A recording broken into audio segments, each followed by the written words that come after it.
Welcome to round 4 of the Parenting Roundabout podcast for the week of July 6th. I'm Terry Morrow, and I'm here with Nicole Eridix. Hello. And Catherine Haleko. Hello. As moms of teens and young adults, we've survived those little kid days, yet we're still rethinking the decisions we've made all through our kids' lives and worrying about what's going on right now. Today's Thursday, which means it's time to give in to our obsessing. And today, we're obsessing about childproofing when kids are older. Catherine, you've been doing some thinking about childproofing these days, have you?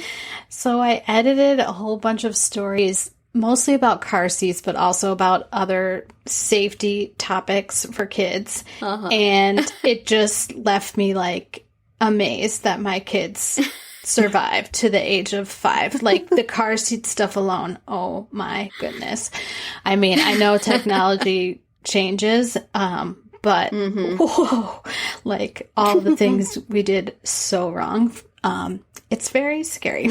But this is fun, though, because you've made the transition from when I was a kid, I was just rolling around the back of the station wagon. How did I ever live? And now you're like, when my kids were little, they were in this kind of car seat. And right. How did they survive? Yeah. Yeah. And then, another whole story that was the kids can get strangled in the window blinds, and the kids can pull down the entire curtain rod onto their head, and the kids can take a lamp and pull it off the table and bonk themselves in the head, and all this stuff. And it did happen to me one time that my kid climbed up a dresser and it tipped over on them. So this stuff about anchoring furniture, I fully understand and support. Yeah. But, right. But anyway, Literally. Now it just got me thinking, if someone were to be writing an article that I was editing about how to childproof your home for your teenager or young adult, what would it say? I mean, obviously it would have lock up all the booze and and firearms. Yeah, for sure. I mean, that's have any for all ages, but there's those child-proofing settings and things you can do to your router so that people can only use the Wi-Fi at certain times of the day or night. Screen time. And that's, it's, I guess, technically more for younger kids, but I sure can see a use for that. Right. For older kids, not that I want to actually figure out how to do it. So what else would you consider? I set up my kids' email so that it forwarded me a copy of everything. And that was very helpful in terms of childproofing them for a very long time. I just let my daughter take me off of that when she turned 30. But through the 20s, I still get my son's email because he doesn't look at his email. So I am his, virtual assistant. But that's something that's helpful because you can sort of see how money is getting spent as you see receipts that come and the email. And if anybody is having any inappropriate contacts, you can see that and give some guidance. So that would be, I guess, childproofing email for young adults. Well, you all know that I like to see where my kids are. So. That's definitely one. Yeah. Love that so much. So have them share their location in their settings on their, at least on their iPhone. But that was really helpful. It is really helpful. And my daughter, for a while, was kind of pushing back on it. And then actually a couple of her friends spoke up and said, hey, my parents do that with me. And it's more for safety. It's not because they're spying on you. Yeah. Well, it's definitely because they're spying on you because you can sell it as safety. Totally. Yes. It also has that advantage. That's right. That element. Yeah. I mean, one time my daughter was stranded on the side of the road. She was having car trouble, and we could see on the tracker exactly where she was, and it gave us instructions to get there. So it made it much easier than if she had to describe to us, and we'd had to figure it out. We knew exactly where she was. So that was worthwhile. Totally. Sure. But I also spy. That's the real reason. Safety is just a delightful ancillary. It's a ruse. Yeah, but spying is for safety. That's right. Isn't it? Absolutely. Yeah. So I will maintain. Right. For as long as you need to. I have to. I wonder if there's like things you should, I don't know, like personal stuff about yourself or your partner or your other children that you should hide from. You know what I mean? I don't know.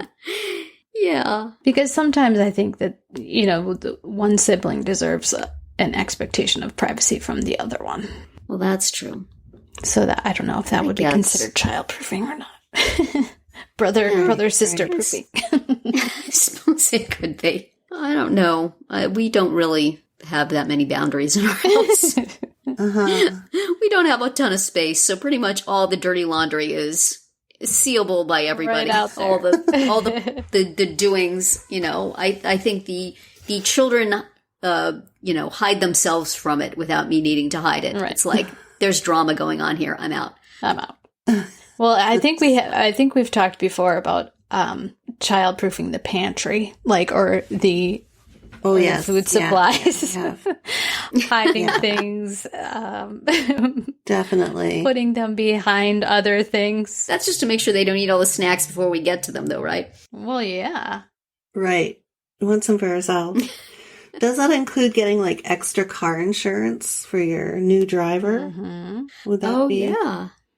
Well, that's true. Childproofing, I would think. Do you make rules about when and where a kid can be driving? Yes. I mean, with young adults, obviously, you don't maybe have that option, but with teens, I would think you would. I mean, I guess the government imposes some, but... And curfews. Right. If you're not home by 12 o'clock and 2 seconds, we're coming out to find you. We have the tracker. We know where you are. We will embarrass you in front of your friends. Exactly. Have you seen those? Oh, there's been a couple of them floating around where a kid has videoed their parent actually taking off their bedroom door so that the parent can see what they're doing. Oh. I know. Yeah. Extreme, but... That's a good childproofing option if the child makes it clear that they need that sort of accountability. Not popular, but good threat. Good threat. And you only have to follow through with one child, and the rest of the kids will say, okay, I get it.